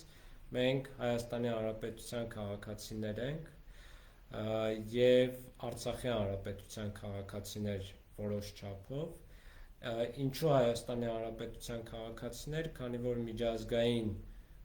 ճամփորդության ժամանակ մենք օգտագործում ենք Հայաստանի Հանրապետության անձնագրեր, որը նորմալ երևույթ է 90-ականներից ի վեր կիրառվող եւ Հայաստանի Հանրապետությունն էլ պաշտոնապես հայտարարել է, որ որպեսզի Արցախի բնակիչների իրավունքները երաշխավորված լինեն, հնարավոր լինի նրանց ազատ տեղաշարժի եւ այլ հարակից իրավունքները ապահովել, դրա համար տրվում են Հայաստանի Հանրապետության անձնագրեր։ Այլապես Արցախի Հանրապետության անձնագրերով մենք չէինք կարող դուրս գալ Հայաստանի Հանրապետության տարածքից, այսինքն այլ երկրներ գնալ, եւ Արցախի Հանրապետության քաղաքացիներ են, քանի որ աշխարհը որքան էլ չի ճանաչում մեր անկախությունը, բայց դա ընդունում է որպես իրականություն, որպես փաստ, որ կա Արցախի Հանրապետություն, կան պետական մարմիններ, պետական իշխանություն, կա հստակ տարածք եւ կա բնակչություն, այսինքն մենք համապատասխանում ենք միջազգային իրավունքով սահմանված պետություններին վերաբերող բոլոր չափանիշներին։ Դրա համար այսպես թե այնպես մենք աշխարհի համար միևնույն է նաև ընդունվում ենք որպես Արցախի Հանրապետության քաղաքացիներ։ Էրիկ Խաչատրյանը ավելի շատ առաջարկ է անում, ասում է հնարավոր չէ արդյոք Հայաստանի Հանրապետության կառավարության կողմից Արցախի քաղաքացիներին տրամադրվող 68,000-ական տրամաջակցությունը սոցիալական ծրագրում ներառել նաև 18-ից 50 տարեկան աշխատանք ունեցող տղամարդկանց։ Սա քննարկումների արդյունքում ուղղակի առաջարկ է եղել, դեռևս որոշում չէ, եւ Հայաստանի Հանրապետության կառավարությունը վերջնական պետք է քննարկի առաջարկները եւ գտնի լավագույն մոդելը, եւ 18-ից 58 տարեկան տղամարդկանց, այսինքն զինապարտ տղամարդկանց չընդգրկելու տրամաբանությունը ավելի շատ, որքան հասկանում եմ, այսինքն առաջարկի տրամաբանությունը, այն է եղել, որ նախ բավականին մեծ պահանջարկ կա աշխատուժի շուկայում եւ շինարարության ոլորտում եւ նաեւ առաջիկայում պաշտպանության ոլորտում կարող են լինել եւ մի շարք այլ ոլորտներում եւ սա կարող է խթան լինել, չընդգրկելը կարող է խթան լինել, որ այս պահանջարկը ինչ-որ ձևով բավարարվի։ Բացի դրանից նաև որոշ չափով զինապարտ քաղաքացիներին լրացուցիչ սոցիալական կամ չասեմ այդքան էլ սոցիալական փոխհատուցման ծրագրեր իրենց համար գործում են, այսինքն օրինակ Աշխարհազորի համար, մոբի համար ու տարբեր պատերազմական գործողությունների ժամանակ ընդգրկված քաղաքացիների համար համապատասխան վճարներ կան, ինչը նշանակում է, որ իրենք արդեն կոնկրետ գումարներ ստանում են։ Մոտավոր տրամաբանությունը սա է, բայց սա դեռևս վերջնական որոշում չէ։ Հայաստանի Հանրապետության կառավարությունը երբ որոշումը կայացնի, այդ ժամանակ արդեն հստակ կիմանանք չափանիշները եւ մոտեցումները։ Օգտատեր Գայանե Աղաջանյանը հարցնում է, ասում է, ինչու պարտության հասցրած իշխանությունը չի հեռանում եւ հատուկ ընդգծում է, որ Հայաստանի իշխանություններին չանդրադառնա խոսքը Արցախի իշխանությունների մասին։ Իրականում այս հարցին բավականին ծավալուն անդրադարձել է նախագահ Արայիկ Հարությունյանը դեկտեմբերի 16-ի իր ուղերձում, պատասխանները տվել է։ Կարծում եմ ավելին ասելու բան չկա իմ կողմից, բայց ես իմ կարծիքը տարբեր առիթներով նաև հանրայնորեն ասել եմ, որ պետք է միանշանակ համապատասխան պրոֆեսիոնալ հետաքննություններ, ուսումնասիրություններ լինեն եւ գնահատականներ տրվեն, թե պատերազմի ժամանակ ինչ է արվել սխալ, ինչ է արվել ճիշտ, որ պետական մարմինը եւ որ պետական պաշտոնյան եւ Արցախի Հանրապետությունում եւ Հայաստանի Հանրապետությունում որքանով է պատասխանատու խնդիրների համար, հետևանքների համար։ Դրանք որքանով են օբյեկտիվ, դրանք որքանով են սուբյեկտիվ։ Իհարկե կան իրավական գործընթացներ, համապատասխան իրավական գործընթացներով պատասխանատուները նաև պետք է պատասխանատվության ենթարկվեն, մեղավորները։ Ես կարծում եմ, որ ավելի շատ գործընթացը այս ուղղությամբ պետք է գնա, մնացածը քաղաքական գործընթացների շրջանակներում է եւ քաղաքական ուժերի հետ եւ հասարակության հետ ըստ հանրային պահանջի, ըստ կարիքի համապատասխան որոշումները արդեն քաղաքական ուժերը եւ որոշում կայացնողները կկայացնեն։ Արտակ Տաթև Մովսիսյան ներկայացած օգտատերը այսպիսի հարցադրում է անում, ասում է Թաթուլ Հակոբյանի հայտնի հայտարարության, հավանաբար նկատի ունի լրագրող Թաթուլ Հակոբյանի հայտարարության հետ կապված բանակում կոռուպցիայի կոնկրետ տուն սարքելու, բանակին վաճառելու, հետո նվեր ստանալու մասին արդեն ընթացք տրվել է, թե ոչ։ Տեղյակ չեմ, թե կոնկրետ ինչ դրվագի մասին է ու ինչ հայտարարության մասին է, եթե ավելի մանրամասն ներկայացնեն, ինչ տեղեկություններ ունեմ կներկայացնեմ, բայց այսպես ասեմ նորից նախորդ պատասխանի տրամաբանության մեջ ասեմ, որ նախ բանակից գողացողը գողանում է բոլորիցս, այսինքն ամենամեծ հանցանքը հենց բանակից գողանալն է,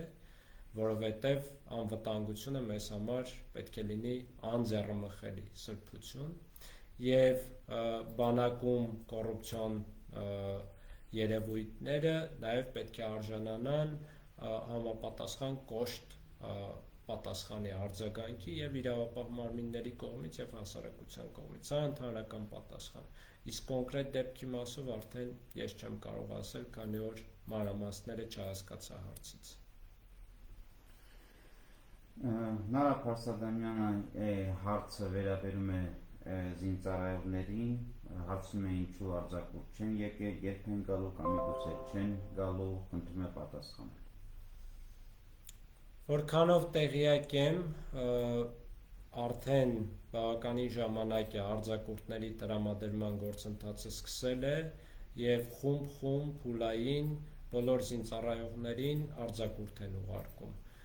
Ես որևէ տեղեկություն չունեմ, որ որևէ մեկը, որևէ զինծառայող արձակուրդ չի գնալու, իմ սկզբունքային կարծիքը դիրքորոշումն է, որ պետք է զինված ուժերի ղեկավարությունը համապատասխան լուծումներ մոդել գտնի, որ բոլոր զինծառայողները աստիճանաբար հնարավորինս ողջամիտ ժամկետներում գնան արձակուրդ, առավել եւս պատերազմական գործողություններին մասնակցած զինծառայողները։ Ու սա որպես մարդ քաղաքացի եմ ասում, որպես մարդու իրավունքների նախկին պաշտպան եմ ասում։ Սուսանա Մկրտչյանը COVID-19 անդրադառնում, հարցնում է ինչ աշխատանքներ են տանում այս ուղղությամբ, նաև ինչ որտեղ ողջում է, որ պատշաճ մակարդակով չեն պահվում սոցիալական կամ ավելի ճիշտ առողջապահական կանոնները։ Անկեղծորեն ես եմ նույնը կարծում, եւ դա եւ պետական մարմինների թերացումն է, լիազոր մարմինների եւ նաեւ մեր հասարակության թերացումն է, ինչ որ չափով հասկանում եմ պատճառը, ներողություն։ Ինչ որ չափով հասկանում եմ պատճառը այն առումով, որ պատերազմով եւ հետպատերազմյան խնդիրներով պայմանավորված մեր ուշադրությունը շեղվել է դրանից, բայց վաղուց ժամանակն է, որ արդեն վերադառնանք ավելի զգոն վիճակի, այդ թվում COVID-ի հանդեպ, առավելևս որ որքանով տեղյակ եմ, մահվան դեպքեր են արձանագրվում, ծավալները բավականին շատացել են, համակարգը առավելևս արդեն վերականգնվել է, հիմա պետք է կանխարգելիչ աշխատանքները ավելի ակտիվացնել եւ այս մասով կարծում եմ առաջիկայում նորություններ կլինեն։ Ես էլ իմ մասով պատրաստ եմ օգնել։ Մարիամ Պելաֆյանն է հարցնում շահումյանցիների ճակատագրի մասում, հարցնում է ինչ ծրագրեր են նախատեսում հատկապես բնակարանային հարցը բավարարելու առումով։ Արդեն պետական որոշ ծրագրեր սկսել են պետական եւ բարեգործական միջոցներով, արդեն որոշ տեղերում շինարարական աշխատանքներ են մեկնարկել եւ կարծում եմ տարվա ընթացքում բավականին շատ բնակարաններ ու թաղամասեր շահագործման կենթարկվեն, կտրվեն, տարբեր մոդելներ են կիրառվում, մի քանի անգամ արդեն նախագահ խորհրդակցություններ է հրավիրել, հանձնարարականներ է տվել եւ որոշումը այն է, որ բոլորը պետք է ապահովեն բնակարաններով, իհարկե ժամկետների հարց կա ըստ առաջնահերթությունների, բայց նախագահի դեկտեմբերի 16-ի ուղերձով հայտարարվել է, որ 3 տարվա ընթացքում բոլոր անօթևան մնացած անձինք ապահովվելու են բնակարաններով։ Սա վերաբերում է բնականաբար նաև Շահումյանի շրջանի բնակիչներին։ Վիտալի Ախաջանյանը հարց է բարձրացնում Պահեստազորի հավանաբար պատերազմի մասնակցության մասին է խոսքը, դրա դիմաց այդ ժամանակահատվածի դիմաց ստացող գումարների մասին նշում է, որ դրանց մեջ կան տարբերություններ եւ այդ տարբերությունները մեծ են, հասնում է ինչ։ Անկեղծորեն խորությամբ չեմ տիրապետում խնդրին, որոշ չափով լսել եմ, տեղյակ եմ այդ թվում քաղաքացիների նամակների հիման վրա, որ այսպիսի խնդիր կա, բայց քանի որ այլ մարմիններ են զբաղվում այս հարցով, չեմ հասցրել խորամուխ լինել այս խնդրի մեջ։ Եթե ավելի մանրամասն պատասխաններ են պետք, խոստանում եմ ուսումնասիրել եւ փորձել տեղյակ պահել, բայց գիտեմ, որ նախագահի հանձնարարականն էլ կա այդ խնդիրները արագ ուսումնասիրել եւ հնարավորինս լուծումներ տալ, բայց որքան հասկանում եմ, խնդիրների մի մասը փաստացի անլուծելի են, որովհետեւ այս համակարգի, այս ծրագրի հիմքը այդքան էլ ամուր չի դրվել, որովհետև պատերազմի ժամանակ որոշակի անկառավարելի պրոցեսներ են եղել, զորակոչված քաղաքացիների կարգավիճակի մասով, նրանց հաշվառման գրանցման մասով ու այդ օբյեկտիվ պատճառներով պայմանավորված հիմա արդեն դժվար է կոնկրետ գնահատականներ տալ, ժամանակացույց հստակեցնել եւ այլն եւ այլն, ու դրանով էլ պայմանավորված կարող են խնդիրներ լինել։ Իհարկե, սուբյեկտիվ պատճառներն էլ չեմ բացառում, որ կարող են լինել կառավարման խնդիրներով պայմանավորված այս պահին, որոնք լուծելի են։ Դիանա Մելքումյան նախ ողջունում է ձեզ, շնորհավորում եմ նոր աշխատանքի առումով, հաջողություններ եմ մաղթում եւ մի շարք հարցեր է բարձրացնում, որոնք փորձեմ երկու առանձին հարցադրման մեջ ամփոփել բոլոր հարցերը։ Նախ նշում է, առաջի հարցը հարցնում է, ինչու Արցախում պետական կառավարման համար կադրային բազա չկա, կադրային բանկ չկա, ավելի ճիշտ, եւ որպես հարցի շարունակություն հարցնում է, ինչքանով է էֆեկտիվ քաղաքծառայության ինստիտուտը, արդյոք դա ծառայում է իր նպատակին։ Ինչու կադրային բանկ չկա, որոշ չափով ինչ-որ փոքր մոդելներ գործում են, այդ թվում քաղաքծառայության համակարգում, բայց բավականին ոչ արդյունավետ են աշխատում, երբեմն նաև ֆիկտիվ են աշխատում։ Իմ կարծիքով շատ լուրջ բարեփոխման կարիք կա կադրերի կառավարման, բայց ավելի լուրջ, ավելի լայն առումով մարդկային ռեսուրսների կառավարման հարցում, այդ թվում կադրերի ընտրության, կադրերի վերապատրաստման մասով, որի մասին արդեն սկզբից խոսել եմ։ Ես հույս ունեմ, որ այս ճգնաժամային փուլը հաղթահարելուց հետո մենք ի վիճակի կլինենք պրոֆեսիոնալ մասնագետների ընդգրկմամբ նույնպես անդրադառնալ այս խնդրին եւ համապատասխան լուծումներ տալ, բայց պետք է հաշվի առնել, որ դա արագ լուծվող հարց չէ։ Բայց ես որպես այս հարցում որոշում կայացնող, որպես ազդեցիկ պետական բարձրաստիճան պաշտոնյա ու որպես մասնագետ հետևողական եմ լինելու, որ համակարգային ինստիտուցիոնալ լուծումներ տրվեն ու փորձենք ավելի արդյունավետ մեխանիզմներ դնել։ Իսկ քաղաքծառայության համակարգի մասով ասեմ, որ շատ լուրջ խնդիրներ կան համակարգում եւ ինստիտուցիոնալ օրենսդրական առումով, բայց ավելի շատ պրակտիկայի մակարդակում։ Այդ խնդիրները պետք է լուծվեն համապատասխան բարեփոխումների շրջանակներում, որտեղ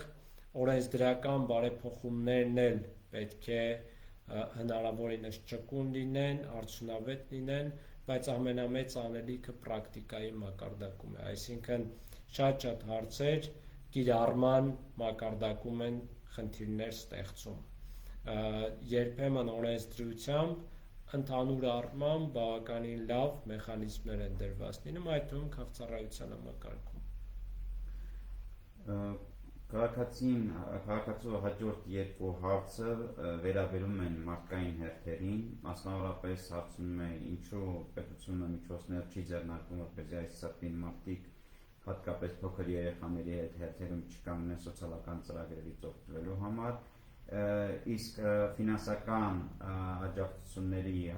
ստանալու համար ինչու այդ գումարները չեն փոխանցում բանկային հաշվեհամարներին, որպեսզի քաղաքացիները ավելի հեշտ եւ առանց հերթ կանգնելու կարողանան ստանալ իրենց գումարները։ Շատ տեղին առաջարկ է, որին ես անդրադարձել եմ նոյեմբերի վերջ, դեկտեմբերի սկիզբ մարդու իրավունքների պաշտպանի կարգավիճակում, այցելել եմ այն ժամանակ տարբեր հերթեր, առաջարկներ եմ ներկայացրել պետական մարմիններին, մի մասը ընդունվել եւ կարգավորվել է, տեղյակ եմ, որ քանի որ այս հայտերը, էլեկտրոնային հայտերը ստանում է Հայաստանի Հանրապետության աշխատանքի եւ սոցիալական հարցերի նախարարությունը, իրենց մոտ լրացուցիչ լուծումներ են տրվել, այսինքն բանկային հաշվեհամարներ են վերցվում տարբեր ծրագրերի շրջանակներում, բայց վերջերս նաեւ այս հարցը քննարկել ենք եւ կարծում եմ առաջիկայում լրացուցիչ մեխանիզմներ կդրվեն, այդ թվում բանկային փոխանցումների միջոցով, որպեսզի այսքան հերթեր չառաջանան, մարդիկ լրացուցիչ խնդիրների առջև չկանգնեն եւ այլն եւ այլն։ Ես այս հարցը իմ ուշադրության տակ շարունակաբար պահում եմ եւ առաջիկայում եւս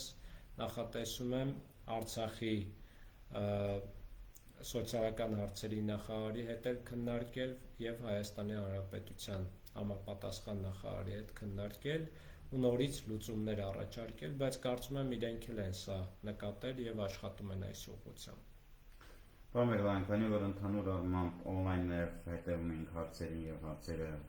միանգամից առաջադրում էր, դες ուղղում եմ վերջին հարցը, որը բացատրել է օգտատեր Նոնա Թոմասյանը, նա հարցում է ինչ հնարավորություններ կան փախստականների հետ կապված, արդյոք ձեր կարծիքով կան շանսեր, որպեսզի մարդիկ իրենց կորցրած գույքի եւ ընդհանրապես կորուստների համար դիմեն Եվրադատարում։ Միանշանակ հնարավորությունները կան, բոլոր իրավունքները ունեն փախստականները, ներքին տեղահանված անձինք, կարող են դիմել Եվրոպական դատարան, պետք է հաշվի առնեն, որ 6 ամսյա ժամկետ կա, որպեսզի ժամկետը բաց չթողնեն, բայց պետք է հաշվի առնեն նաև, որ դրանք անհատական դիմումներ են, համապատասխան փաստաբանների, իրավապաշտպանների հետ պետք է աշխատեն եւ իրենց միջոցով դիմեն Եվրոպական դատարան։ Իհարկե, պետությունից կարող են վերցնել տեղեկանքներ, վկայականներ, համապատասխան հիմքերը, փաստաթղթերը, որպես ապացույցներ դրանք ներկայացնեն Եվրոպական դատարան, բայց պետք է նաև հաշվի առնել, որ այդ գործընթացները Եվրոպական դատարանում տևում են տարիներ, կարող է նույնիսկ այս պահին հաշվի առնելով Եվրոպական դատարանի ծառաբեռնվածություն, կարող է 10 տարուց ավելի էլ տևի, բայց այն, որ բոլորը իրավունք ունեն դիմել Եվրոպական դատարան փոխհատուցումների համար, դա միանշանակ է։ Այսքանը հարցերը սպառված են, միակի կամ բազմաթիվ քաղաքացիներ, որոնք ողջունում են ձեզ։ Շատ շնորհակալ եմ, սիրելի բարեկամներ, հայրենակիցներ, սկզբունքորեն սա իմ առաջին այս ձևաչափով հաղորդակցություններ ձեզ հետ, շարունակական է լինելու, նախորդ անգամ նոյեմբերի 5-ին առաջին անգամ ուղիղ եթեր ունեցա, խոսեցի պատերազմի մասին, ցավոք սրտի հետևանքները այսպիսին են, թեև այն ժամանակ էլ արդեն բավականին շատ խնդիրներ կային, բայց կյանքը շարունակվում է, որքան էլ ծանր պայմաններում, կյանքը ինքնին պայքար է եւ մեզնից յուրաքանչյուրը պարտավոր է համբերատար լինել, պարտավոր է շարունակել պայքարը, հանուն մեր ազգային երազանքների, հանուն մեր ապագա սերունդների եւ հանուն մեր ընկած հերոսների հիշատակի։ Այնպես որ ես բոլորիդ հետ եմ, բոլորիդ կողքին եմ ու ես իմ պայքարը շարունակելու եմ եւ հուսով եմ, որ դուք էլ ինձ հետ եք համատեղ, ոչ միայն ինձ հետ, նաեւ պետական պաշտոնյաների, մարմինների հետ, որպեսզի ձեռք ձեռքի, ուս ուսի շարունակենք մեր պայքարը հանուն մեր արժեքների ու մեր ապագայի։ Շնորհակալություն, կապի մեջ, բարի գիշեր։